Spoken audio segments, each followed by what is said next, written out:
So our quadratic equation problem today is y equals x squared plus 6x plus 12. And then you use the standard form, and the formula to find x is negative b over 2a. And so since there's no number in front of the variable, it's automatically a 1. And since this is positive, the solution will be happy, as we call it, so it'll be this way.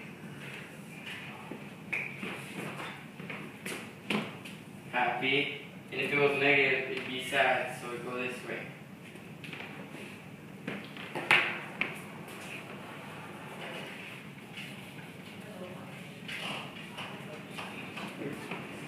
Okay, so as you write it out, for the formula to find x would be, you take the b, since in the standard form, the whole number is in front of x and it's the second number, and so it would be written out as x equals negative 6 over 2, 1.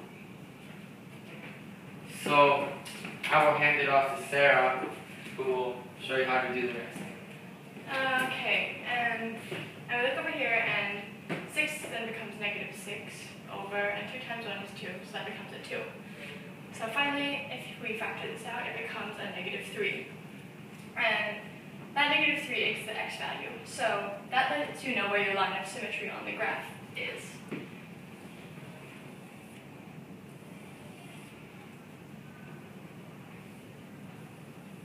Okay, so that lets you know where your line of symmetry on the graph is. So you go back 3 and you just make a little dot reminder with it.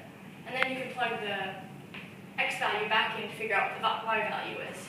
So you take negative 3, and negative 3 to the second power is positive 9. And 6 times negative 3 is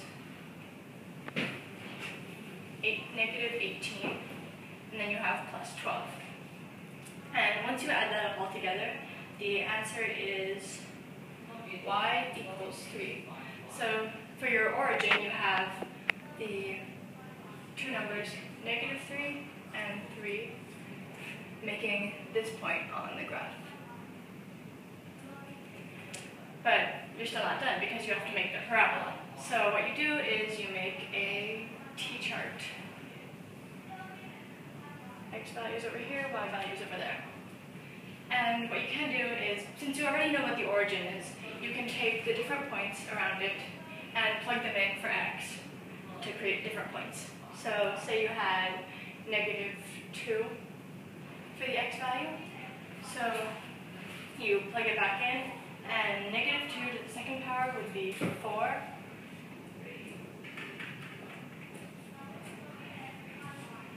And then you have 6 times negative 2 would be negative 12, and plus 12. So your answer would just be 4.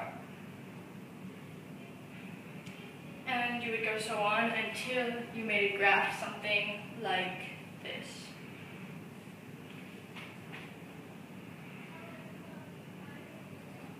And afterwards you would plot out the parabola, which is the line, and then you would have your answer. The end.